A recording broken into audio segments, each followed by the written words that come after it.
Pilastra da Verdade.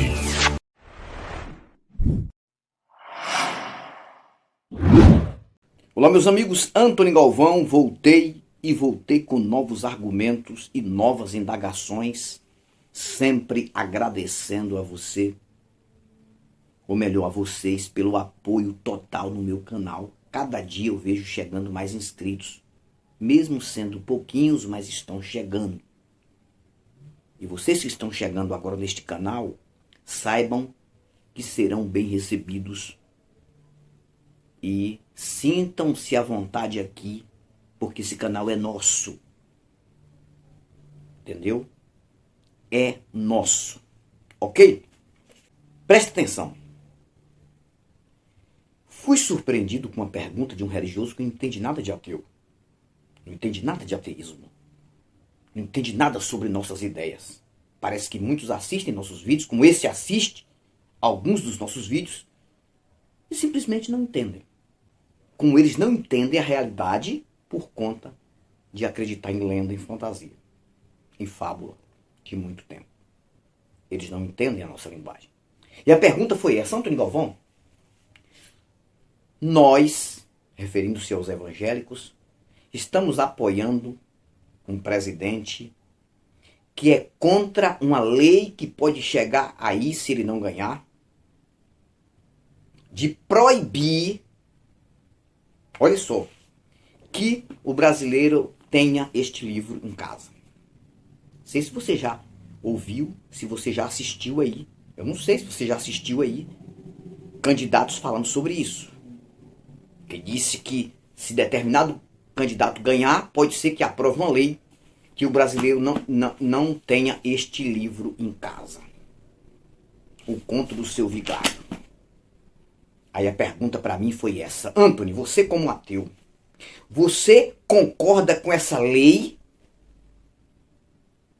Eu falei, sou contra a lei que proíbe que todo brasileiro não tenha este livro. Ele se assustou e disse: espera aí, mas você é ateu? Eu pensei que você era a favor. Eu digo, eu vou te refutar com o quê? Eu vou refutar vocês com o quê? Se você não sabe, eu tenho 3 aqui em casa. Quem foi que disse para você que um ateu quer que um religioso não tenha a Bíblia? O Conto do Seu Vigário. Quem foi que disse? A minha vontade, falei para ele, aí ele ficou assustado olhando para mim assim, que a minha vontade é que você tenha na sua casa de todas as versões. Cara, que você tenha do estudo pentecostal, que você tenha Thompson, que você tenha a Bíblia disso, daquilo, da Adventista, das Testemunhas de Jeová, da Igreja Católica. Eu gostaria que você tivesse quantas você quisesse. Sabe por quê? Porque se você não tiver esta Bíblia, se os religiosos não ter em casa, é um motivo de continuar mais enganado ainda. O que nós queremos é que você leia isso aqui com racionalidade. Não do jeito que você aprende, que você aprendeu dentro das igrejas. Não da forma que é pregada nas tribunas, nos púlpitos, nos cultos, nos eventos, de toda e qualquer denominação que adere isso aqui como uma verdade absoluta, como um manual de instrução para a vida de cada um. Eu falei, quem te falou que eu quero que esse livro saia da mão dos brasileiros? Não, de jeito nenhum. Porque para você conhecer a verdade fora deste livro, para você reconhecer as verdades, você tem que ler isso aqui com racionalidade. Ler como um livro, como uma história mitológica. E ver que o que está escrito aqui, na sua maioria, não tem nada a ver com a realidade do nosso dia a dia. Digamos que você chegue para mim e diga que a Bíblia está falando a verdade. Que a Bíblia é o livro do bem 100%. Aí eu digo para você que aqui tem Deus que você acredita mandando matar criança. Deus que você acredita mandando invadir terras, roubar despojos e separar meninas virgens para servir de objeto sexual dos soldados. Aqui dentro tem um Deus que você acredita, que diz que ele criou o mal. Ele é criador das trevas e da luz de todas as coisas, no livro do profeta Isaías. Eu falei, eu dizendo isso para você, se você não tiver uma Bíblia e eu não tiver uma Bíblia, como é que eu vou te refutar? Como é que você vai acreditar em mim? Você vai dizer, então Anthony, cadê? Abre a Bíblia e mostra como é que eu vou abrir a Bíblia sem Bíblia e você também sem Bíblia, porque o brasileiro não pode ter Bíblia. Quem te falou isso, cara? Se tivesse que votar a favor de que todo brasileiro tenha no mínimo 10 versões de Bíblia em casa, eu voto a favor. Por quê? Porque não é isso aqui não, cara, que te torna religioso, não. E se tu lê isso aqui com racionalidade, tu se torna ateu no primeiro capítulo. No primeiro capítulo, em Gênesis, no início. No início. Logo no início você já se torna ateu, se você lê com racionalidade. O que te torna religioso fanático, sabe o que é? É o disse-me-disse nas igrejas, conversações de coisa que não tem nada a ver. É estimulação do mundo imaginário, de fantasias, de fábulas. É que Deus faz isso, que Deus faz aquilo, que Deus está aqui, que Deus está ali, tudo mentira. E só que dentro deste livro, quando fecha as páginas, não está em lugar nenhum. Então aqui, este livro aqui, é o melhor livro que tem para um ateu refutar todo e qualquer religioso e provar que o que tem aqui dentro não tem nada a ver com a realidade, na sua maioria. Tem uns bons conselhos? Tem. Tem. Mas os bons conselhos que tem aqui em alguns textos, em alguns capítulos e versículos aqui, você tem em casa dos teus pais.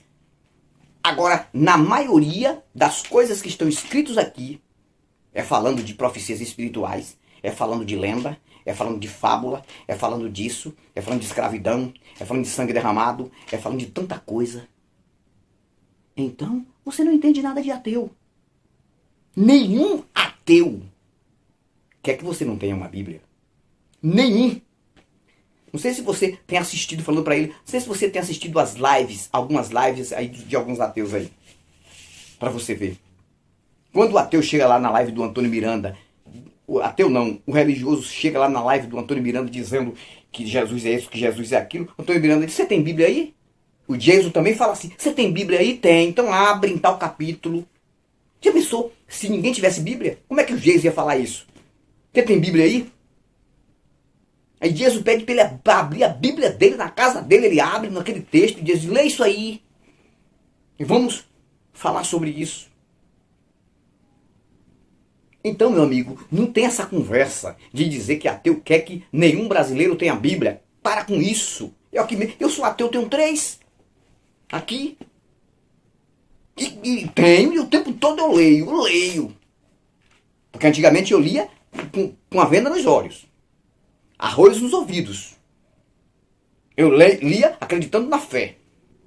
Eu lia que o mal Deus pode fazer porque Deus é Deus, ele pode fazer tudo. Deus pode matar criança porque ele pode fazer tudo. Eu li assim. Depois eu comecei a raciocinar e comecei a ler como de fato esse livro é. E descobri que isso aqui não tem nada a ver com Deus do bem, caso exista em alguma dimensão por aí. Nada a ver. Porque se existir um Deus do bem em alguma dimensão por aí, que com certeza não é onipresente e nem onisciente, pode até ser onipotente na dimensão que ele esteja. Se existir, ele é totalmente blasfemado por este livro e pelas pessoas que acreditam que o Deus do bem é um Deus que manda matar. O Deus do bem é um Deus que ama, mas que também tem ódio. Como é que um Deus que ama pode ter ódio? Mas está escrito isso aonde, Anthony Galvão? Que Deus tem ódio de pessoas?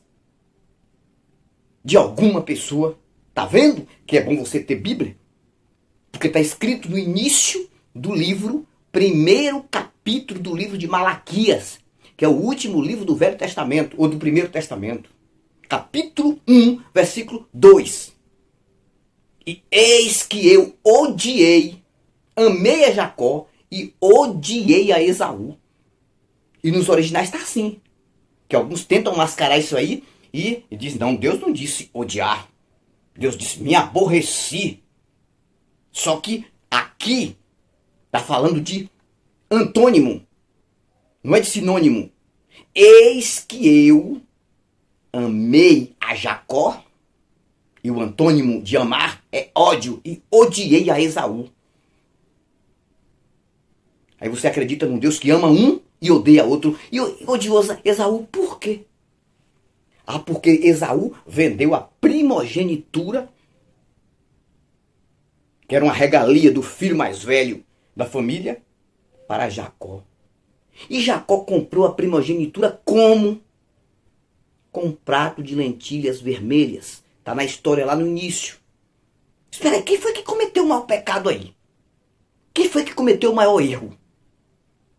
Foi quem vendeu sem saber nem o que estava vendendo? Ou quem se aproveitou e deu uma mixaria, uma mengalha por aquilo? Digamos que eu tenho um carro que vale 50 mil. Aí eu tô lá desesperado por dinheiro. Aí vou para te vender por R$1.000. E você sabe que se você comprar por R$1.000 o carro na minha mão, você está se aproveitando da minha fraqueza e da minha necessidade. Aí você pega R$1.000 e me dá. Eu perdi 49 mil. Se for colocar aí em pratos limpos, quem cometeu o erro maior, cara? Deu para você entender? Mas está escrito que por conta disso, Deus está dizendo, eu amei a Jacó e odiei a Esaú. E o nome de Jacó representa aquele que apalpa o calcanhar, que em outras palavras diz trapaceiro, enganador. Tudo que há de ruim tem no nome de Jacó. Ah, mas Deus trocou o nome de Jacó para Israel, que quer dizer que luta com Deus. Mas depois disso, ele mesmo continuou dizendo, ou seja, a lenda que vocês inventaram, ou seja, que os religiosos não, que eles inventaram naquela época, a lenda que foi inventada, mesmo assim continua dizendo, eu sou o Deus de Isaac, Jacó e Abraão. E aí? Como é que eu vou te refutar se não tiver Bíblia? Deu para entender? Então eu não quero que a Bíblia saia da tua mão, não. Eu voto a favor da lei, se tiver uma lei aí que seja para proteger pessoas terem Bíblias, eu voto a favor da lei. Mas se a lei dizer assim, não, que nenhum brasileiro possa ter Bíblia, eu sou contra a lei. Eu quero que você tenha a Bíblia, cara. Eu quero que você tenha a Bíblia. Então eu falei para ele, ele ficou assim assustado olhando para mim. Mas vocês não entendem nada de ateu, cara. Nós não estamos aqui falando mal da tua fé, querendo que você não tenha a Bíblia. Nós queremos que você observe a verdade do dia a dia. E pegue este livro e compare com a verdade e vê se bate. Se cobra de fato fala. Tem condição de uma serpente falar. Se tem condição de um jumento falar. Ah, mas Deus pode fazer todas as coisas. Para com isto. Deus vai desfazer da sua própria natureza só para mostrar algo para o ser humano. Para com isso. Como é que uma cobra que tem a língua, ganchos na língua, vai conseguir falar uma palavra, rapaz? Como é que um jumento vai conseguir falar uma palavra, rapaz? Se fosse um papagaio, dava até para enganar. Papagaio, ele tem como articular algumas palavras. Cobra? Você acredita nisso? Você acredita na história de Sansão? Você acredita na história de Jonas? Você acredita nessas histórias? Homens lançados em fornalhas. Ainda parece o quarto de quebra. Aquecida 7 vezes mais. Você acredita nisso? Tudo fábula, tudo lenda. Você acredita no dilúvio? Uma arcazinha, um caixotezinho. Caber todas as espécies de animais da face da terra. Um casal de cada um. Para com isso. Então, você tem que ter Bíblia sim, viu? Eu sou a favor que você tenha. Porque é com esse livro que a gente vem provando para vocês que a fé, ela pode até ser linda para você. Eu até respeito sua fé, mas não funciona. Um abraço a todos. Fique Fiquem na paz. Fiquei por aqui com essa indagação. Eu fui, mas volto. E volto com novos argumentos. Tchau, tchau.